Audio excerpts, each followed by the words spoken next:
徐妖怪，千万别睡啊！这一会儿它就暖和了。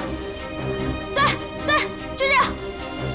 你一会儿暖和了就有力气了，坚持会儿啊！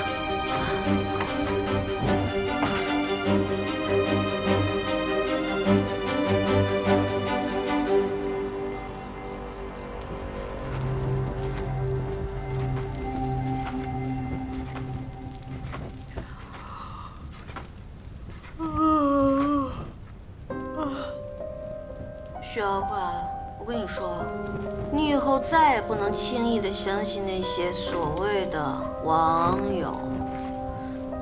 那电脑前坐的是个人还是条狗，你都不知道。还有啊，以你的身体呢，你就应该随身携带暖宝宝。这暖宝宝是什么呢？就是你往身上一贴，一会儿就发热了。不过，想着你满身贴满暖宝宝的样子，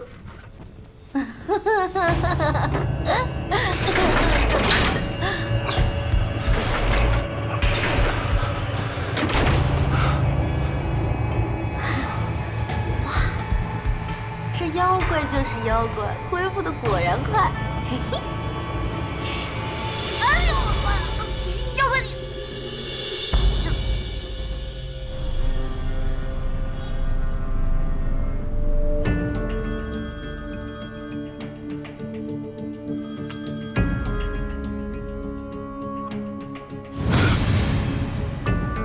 说什么？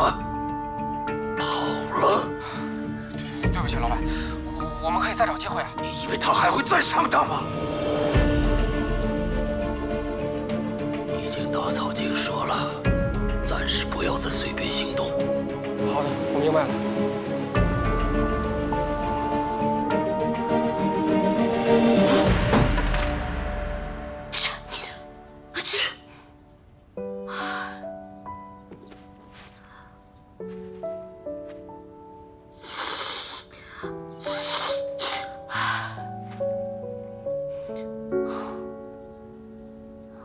说去救什么妖怪吗？跑腿纵火还伤风受寒的，哼，是我脑子坏了才对。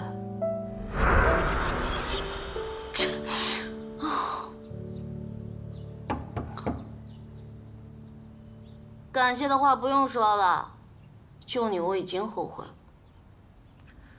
我们谈谈。谈什么呀？关于你的一切我都不感兴趣。上当受骗那是你自己的事儿，我只希望你能尽快离开，别再给我添什么麻烦。哼，还说什么保护我，现在到底谁保护谁啊？哎，你们男人是不是都喜欢这样啊？随随便便许下诺言，然后转眼就忘，反正也不用坐牢，是吧？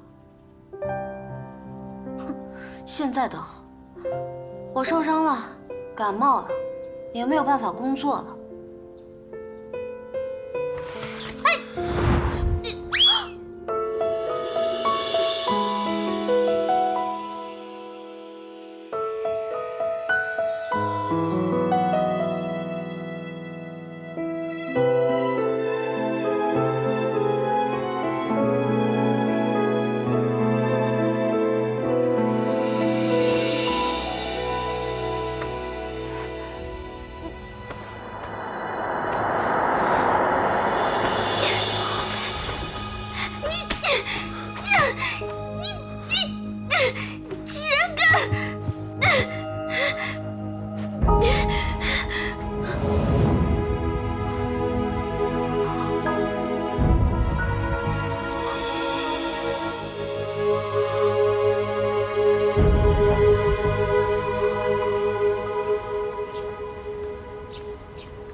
可以走了。你没事吧？我没事。明天就知道闯祸里啊！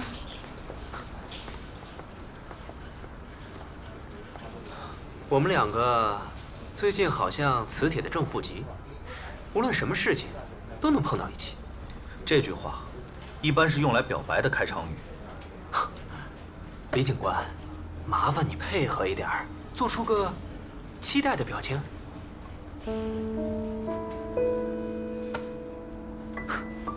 证据不足，人可以带走，但是匕首上只有道具师和男主演的指纹，可金小饼还没有洗脱嫌疑。无论如何，多谢你了。等等，你有没有想过，如果不是小饼，那会是谁？真的只是有人蓄意报复，或是意外？我倒是觉得，这更像是警告。我会查清楚的，但是警察办案讲究的是证据，而不是猜测。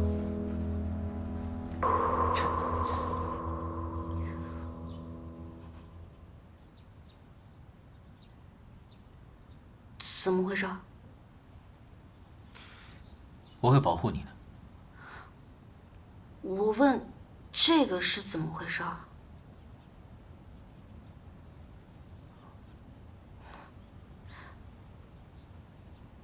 人类伤口的愈合需要时间，如果突然愈合，很容易引起怀疑。而且昨天的事情你也知道，在那种虚弱的情况下，我没法威胁给你。停！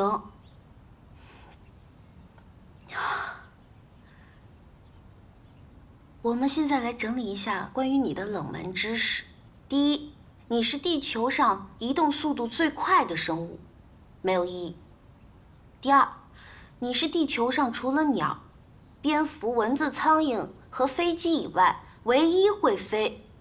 不对，你那也算飞？不是真正的飞，是通过肺部过滤空气中的氢气，再充满体内的每一个细胞，以达到跳跃的高处和空中时间滞留的目的。而且根本不是我跳得不高，是你太重了。我知道了，你就像大街上卖的氢气球一样。另外，本小姐的体脂控制得非常完美，一点都不胖。好，没有异议。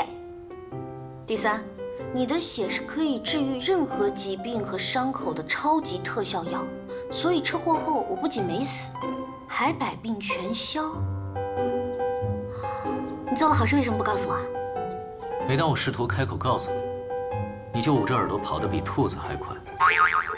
那你也应该把我的手拉下来，大声地告诉我嘛，搞得像偶像剧里面那些男的一直在那说“你听我说，你听我说”，女的就说“我不听，我不听”，然后他们就像复读机一样循环对白。你听我说，我不听；你听我说，我不听。有这个你听我说的时间，什么误会都解决了。什么是偶像剧？听起来好像挺有意思。就比如说你跟我俩从外形上来看呢，就是一部偶像剧；可是从实际发生的事件上来看呢，就是一部恐怖片儿。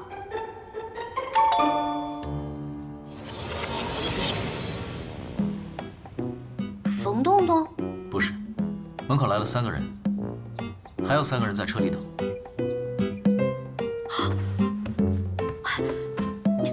徐小怪，快躲起来！我为什么要躲？少废话，不然我分分钟收回你居住权！不是说和剧组的人员相处得很好吗？你到底是得罪什么人了？他才不会得罪人呢，平时可会装乖了，剧组上下都爱他，除了同组的女演员会不喜欢他。不过昨天就已经把有作案动机和时间的女演员都排除掉了。所以说，这就是典型的死了都不知道得罪了谁。什么？你为什么非让自己的人生过得这么辛苦？普通一点不好吗？小小姐可以准备换药了。不用，我觉得昨天那个医生的包扎技术非常好，我觉得我需要谨遵医嘱，明天我去找他换药。你确定你现在这个样子叫包扎技术很好吗？这内容大于形式，我说不用换就不用换了。谢谢你啊，劳烦你费心啦。可是这样会感染的。哎呀，别管他，他就是个胆小鬼。怕疼，按着也得换。张，我说不换就不换。田静直，你能不能不要这么任性啊？手心留疤会变断手，到时候更倒霉了。张轩轩，我告诉你，赶紧给我放开，要不然快姐，快姐，按住他，跟你绝交啊！别让他动！快姐，快点，你放开啊！哎呀，不好意思，不好意思。碘酒没了？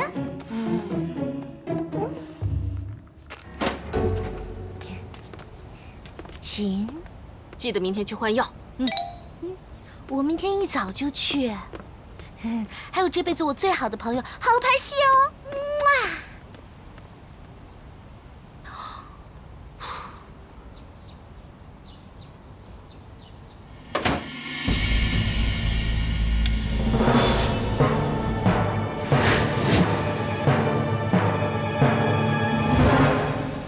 我们谈谈，谈什么？你夺走我初吻的事儿。夺走你初吻？别给我装失忆！车祸的时候，被目击到强吻我的变态就是你吧？你知不知道初吻对于一个女人来说有多重要？我生命中最期待的美好事情之一，就这样莫名其妙的被你给毁了。请问这个世界上有这样报答自己救命恩人的人吗？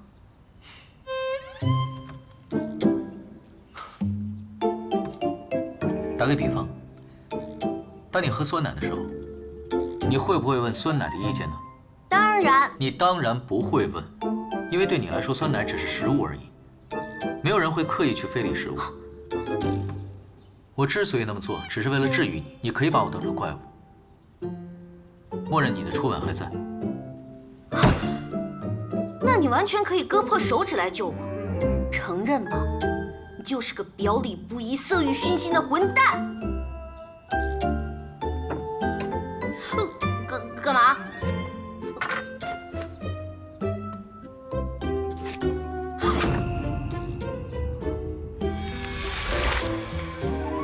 我只有用舌尖才能控制愈合的速度。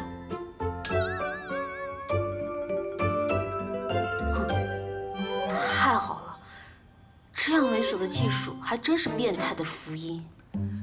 请问这个世界上，有谁会用这样的词语来称赞自己的救命恩人？我，哼，占了我的便宜还喝我的酸奶，还想叫我感恩？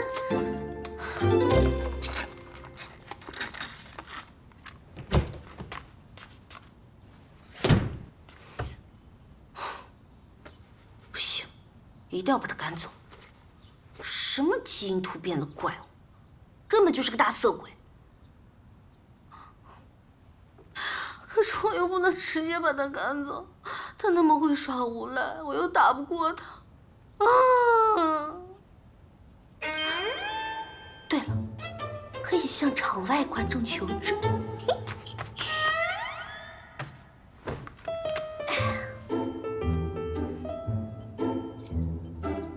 轩轩，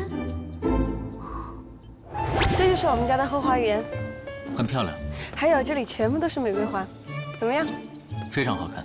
那我摘一朵给你。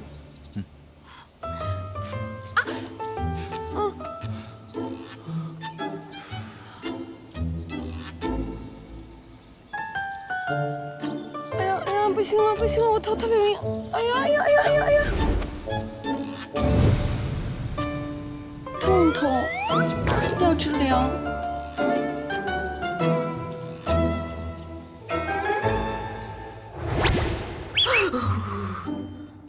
张轩轩其实是个超级大花痴，他会把血妖怪当宠物养起来的。叶人渣，教授，可以开始了吗？这个怪物的愈合能力很强，只有舌尖部位愈合完。先把它的舌头切下来，来，放松，张嘴。不行不行，活体解剖太残忍了。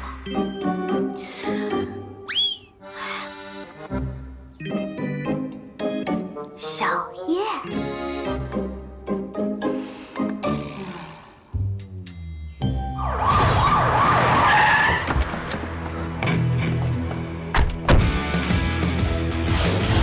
场，你已经被包围了。我数3声，你举起双手，否则我们就开枪了。1、2、3。太慢了。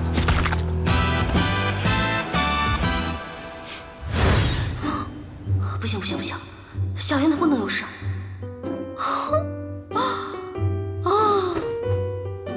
算了，还是明天去问问大师吧。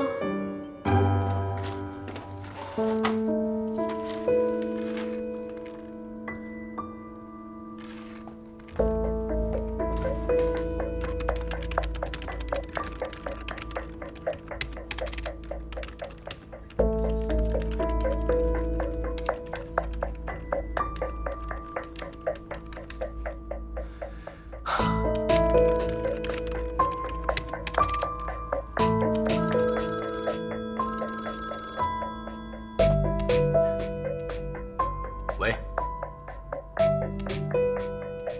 好的，我知道了，你们继续找吧。别急，休眠体不会无缘无故消失的。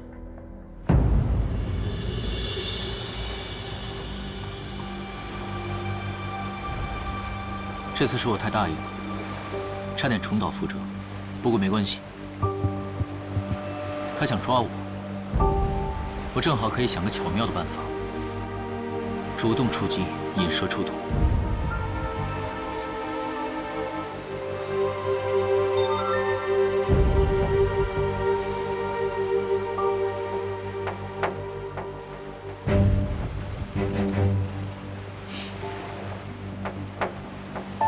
这次又是田小姐救了我，不过她还是在想办法赶我走。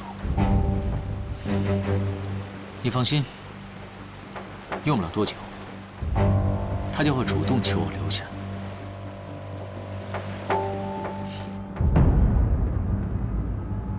哎，张大师，以后你会经常参加电视节目吗？我这个人一向都是接受命运的指引，所以说，是福不是祸，是祸躲不过。人的命运呢，大师，在一生当中。借不说话。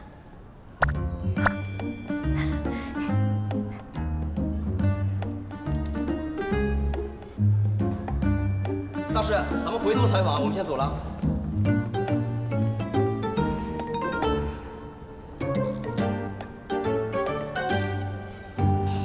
田小姐怎么没提前打个电话？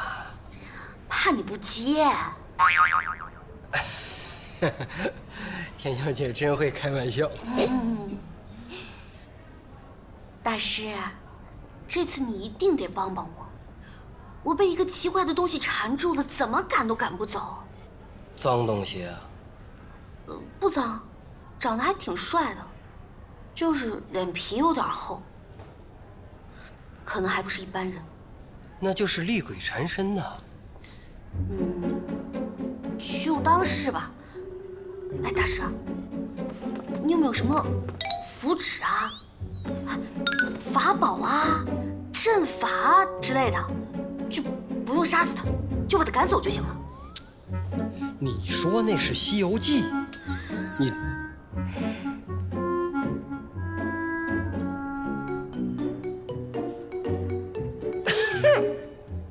田小姐，你看我都这么大年龄了，身体也不是很好，能够缠上田小姐的厉鬼，恐怕老夫也奈何不了啊。哎呀，大师，你就不要有所保留了。你的爱徒张轩轩说你可是神算界的这个。解铃还须系铃人啊。什么意思啊？这个事儿是不是因你而起？是啊。对呀，所以说你就是那个铃儿，不是你就是那个系铃人呐。你想，他能够缠上你，说明他有未了的心愿。你只要帮他把心愿完成，他自然就走。你找我干什么？那为什么是我呢？缘分。你说我们是不是很有缘分？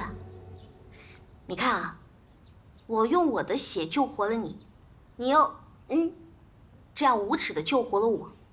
如果你没什么意见的话，咱俩算扯平了。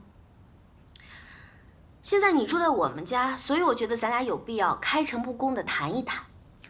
谈什么？你的真实目的。我说过，我在找一个人。找什么人？名字、性别、年龄、相貌告诉我，我可以去帮你登寻人启事。我说过，我不记得了。不能说这么笼统，我一丝希望都看不到了。我觉得这一劫我是逃不过了，所以把你还能记得的事情告诉我，让我帮你一起找到这个人。不要担心我会遇到什么危险，大不了再让你占几次便宜，当回报社会好了。你要是能帮忙，那就最好了。我要找的是100多年前那个放干了我的血，害我在棺材里躺了100多年的人。放干你的血？你的血不是流不出来吗？那晚你也看到了，如果长时间处在低温之下，我会变得很虚弱，能力也会慢慢的消失。原来如此啊！那你要不要吃冰激凌啊？看来你的仇人本事不小啊。那你怎么知道他还活着？肯冒那么大的风险都要得到我的血，不就是想跟我一样能够长生吗？有道理。可惜我完全不记得他了。我被扔到湖里之前，那10几年的记忆消失了。你那天说你去见了个人，后来发现他不是你的故人。啊，把我从博物馆里租借出来做研究的人。以前我以为他是我的仇人，看来是个误会，不是的。你是说研究中心的李教授？难道你认识他？当然，他是叶琛的研究生导师。我跟叶琛还在一起的时候，经常去他们家吃饭，人还不错。那天我在学校拍戏，还碰见他了呢。担心我上次车祸有什么后遗症，还建议我抽个血做检查呢。我一想，我的身体估计被你的血改造成什么奇怪的体质了，所以我就拒绝了。是不是很聪明啊？没有什么别的线索了吗？啊，我去过之前曾经住的地方，那里已经变成了供人参观的故居，而且从屋里陈列的物品来看，我极有可能是最早的一批摄影发烧友。如果有什么照片留下来，应该会是最好的线索。在你找到那些照片之前，你这条线索的价值为0。说的也对。所以你就只能等待奇迹出现了吗？那个神秘人知道我已经苏醒过来，肯定会找我寻仇，所以想必他会不惜一切代价的想再次置我于死地。我觉得把我运来做研究这事跟他有关系，而你的前男友正在追查这件事。我希望获得他们了解的信息。你这是让我去当间谍吗？我们以前管这叫探子。没人问你这个，你凭什么觉得我会帮你啊？刚才可是你说你要帮我的，你也不想我一直住在你这儿吧？所以这就是你跟我同居的原因？没错。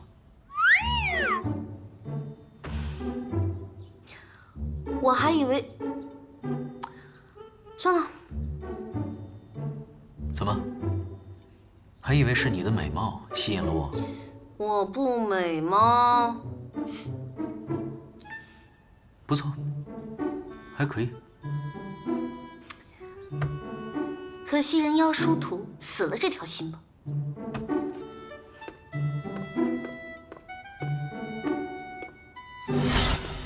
那你会帮我吗？我有其他选择吗？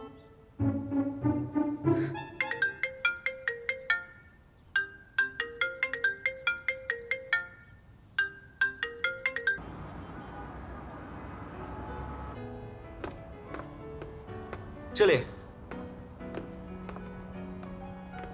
你好，请问你想喝点什么？哦，不用了。卡布奇诺，不放肉桂粉。有什么话不能在电话里说，非得把我叫出来？你不知道女明星出现在公共场合容易引起骚乱吗？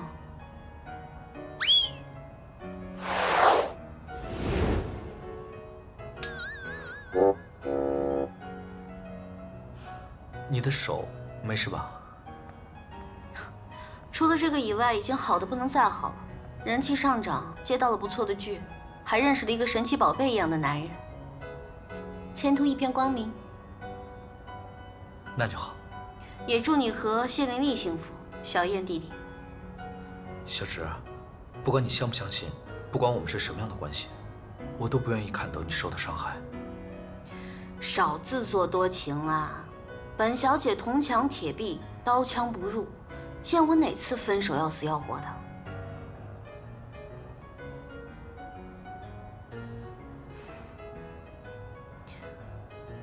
说吧，今天找我出来什么事儿啊？哦，对了，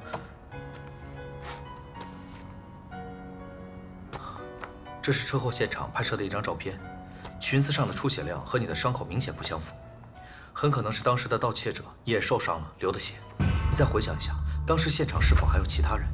没有。那就奇怪了，裙子上怎么会有这么多血呢？这不合理呀。或许是那2个司机的血，或许是什么动物的血。位置不对，不可能是司机。现场更没有出血量那么大的动物尸体。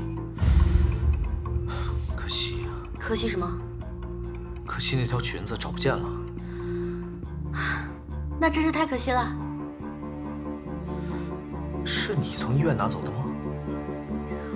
我要那条沾满泪水跟鲜血的裙子干嘛？如果你想起什么的话，我什么都不记得。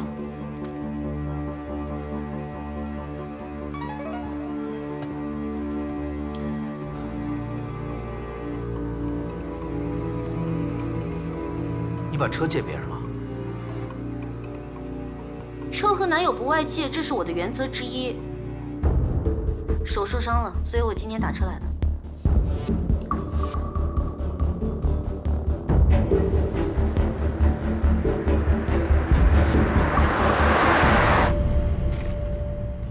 1个月整理一次拍卖档案根本就没必要嘛，1季度1次就好了。好了，不要抱怨了，我们先去办公室把上个月的资料报过来，等下请你吃宵夜。真的？那就让你破费了。走。晚上吃什么？你想请我吃什么？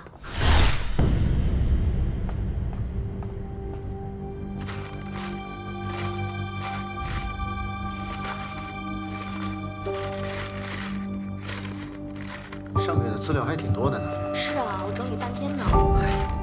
行了，别抱怨了。好吧。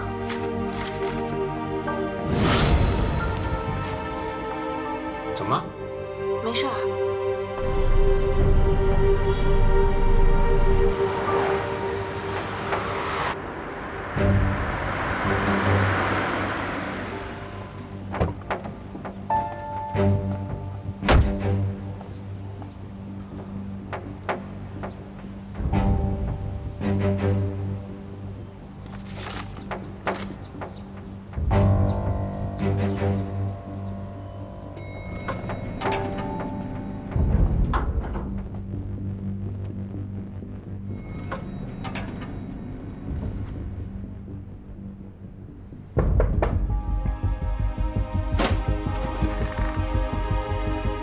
你找谁啊？这间房子当时是低于市价很多钱买来的，邻居说前任的房主卖了家传之前的古董后就搬走了。那你知不知道他们搬到哪里去了？我能不能问一下，你找他们干什么？那家人可能是我的故人。故人？啊，我知道了，你一定是从台湾过来寻亲的，对不对？我不知道他们搬到哪里去了，但是你这种情况，警察不能帮到你吗？警察为什么会帮我？警察局的系统里有每个人的信息，只要知道名字，找一个人应该不难。不过你应该要证明的是，你的确在找试探的亲属吧？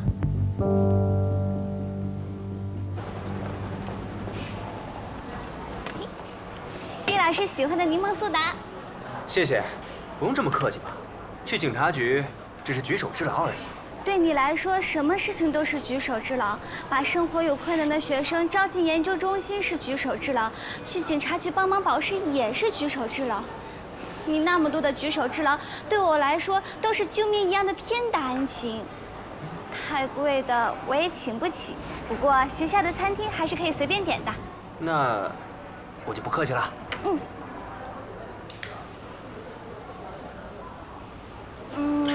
叶老师这么好的男人，肯定有女朋友了吧？还没有，不过感兴趣的倒是有一个。什么？你被叶人渣非礼了？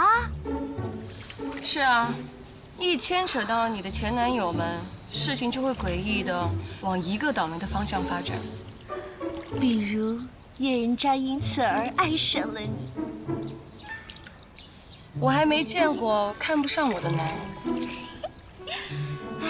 我担心的是，他想通过我来了解你的情况。他那才不是关心我呢，他是想那具苏醒的休眠体。苏醒的休眠体？电视上不都这么演的吗？哎呀，以我对叶人渣的了解吧，他要爱上你那是分分钟的事情啊！你根本就是他的择偶范本。So what? No way! 耶！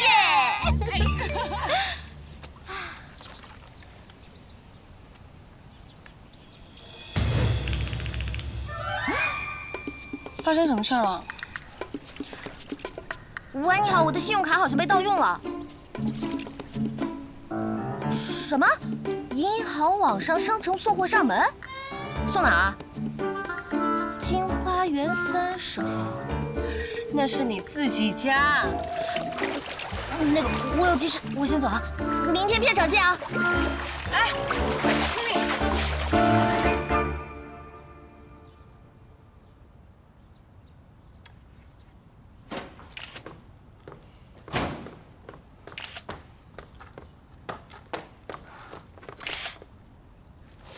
干嘛呀你？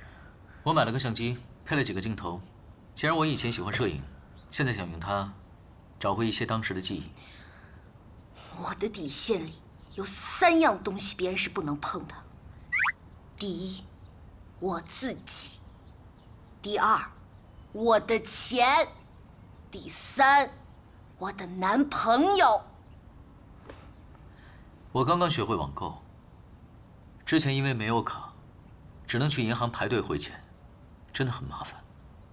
今天我看到桌上有张卡，没有密码，所以我就借用一下，反正也没有多少钱。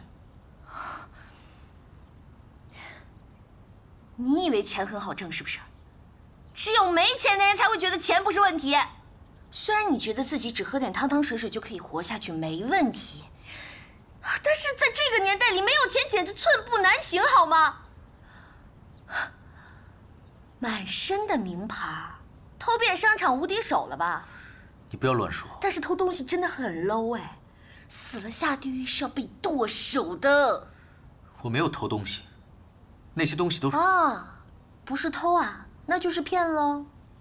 对了，你的深情一笑甜死糖尿病人，要是被那些富婆们看到的话，估计你要天上的星星他们都会买给你啊。田静之，你怎么可以因为一点点钱，就随意践踏别人的尊严呢？哼，践踏！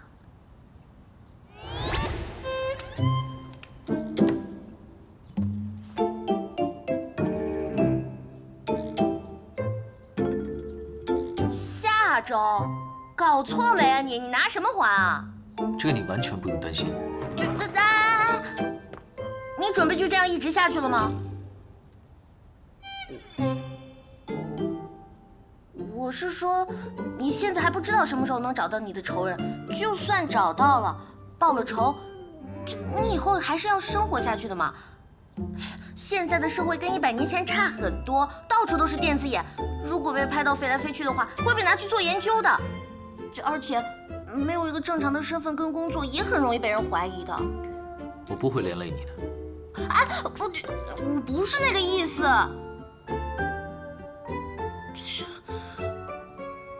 好，我承认我刚才说的有点过分。但是一个很穷的女演员莫名其妙收到扣款信息，心情会变得很差的。所以，我不怪你，你也不要怪我嘛。咱俩算扯平了。人家都说一日夫妻百日恩，百年修得同船渡，千年修得……哎呀，反正就是那个意思啦。我也不希望你被迫去深山老林当野妖怪嘛。那你有什么高见呢？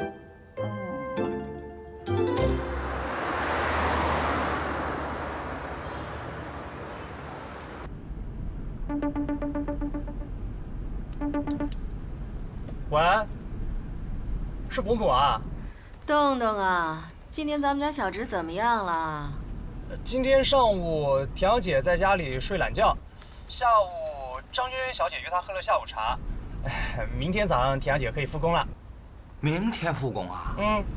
那妹妹今天晚上她一定不该吃饭。哎，她胃不好啊，你呢，就到市中心那个法国餐厅，去帮她买个芝士蛋糕哦，么么的啊。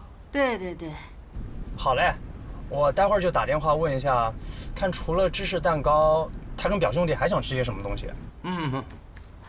哪个表兄弟啊？就是那个长得很高，身材很棒，帅到没朋友的表兄弟啊。暂时住在田小姐家2天。哦。伯母伯父，我还在开车，要没什么事我就先挂了。啊，好好。他哪个表兄弟都是精英，有哪个需要暂时住在他家里的？阿奇呀，阿奇最疼他了，他可能知道他受伤了，就跑去照顾他了，啊？对，应该就是阿奇。哎，再使点劲儿，我的肌肉都快睡着了。忘了，刚才说话都忘了。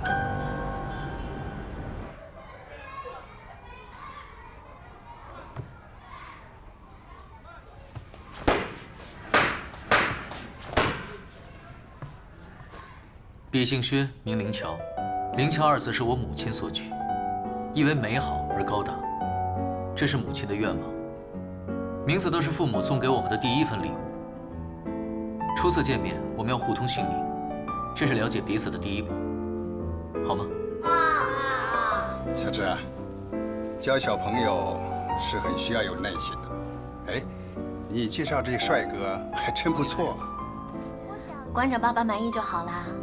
原来小时候在这学跆拳道，馆长爸爸那么照顾我。介绍个人嘛，举手之劳啦。我年纪大了，心有余而力不足了。这次啊，你可真是帮了大忙了。不过，他真不是你新交的男朋友吗？都说了，他欠我钱。哦，这年头还有谁敢欠你钱？那不是一辈子要赔进去吗？既然不是你男朋友，我就放心了。否则啊，没2天你就吃醋，就不让他来了。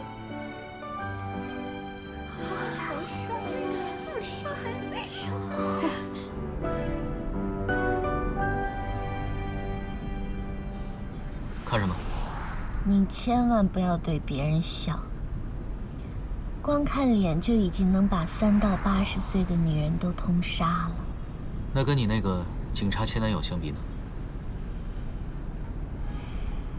不要提他。你昨天不是去见他了吗？我说了不要提他。就是这样笑。你喜欢？谁不喜欢漂亮的人啊？你也是因为我漂亮才救我的吧？绝对不是。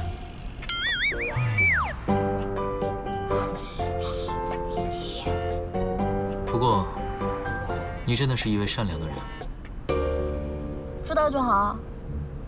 也只有我这种好心的人才会收留你这种3无产品。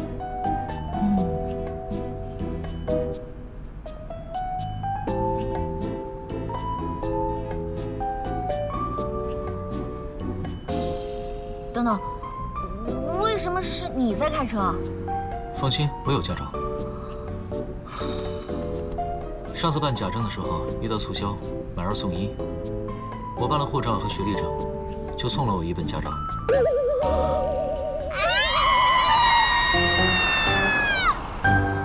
所以你之前在国外开那种加煤的车，每开10几分钟就要停下来去加1次煤？那如果万一你开到路上没有煤了呢？怎么办啊？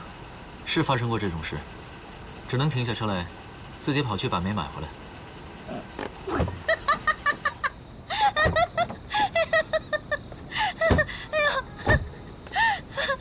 真是笑死我了，太尴尬了吧！要停下来去加煤，你自己明明就跑得飞快，为什么要去开那加煤的车呢？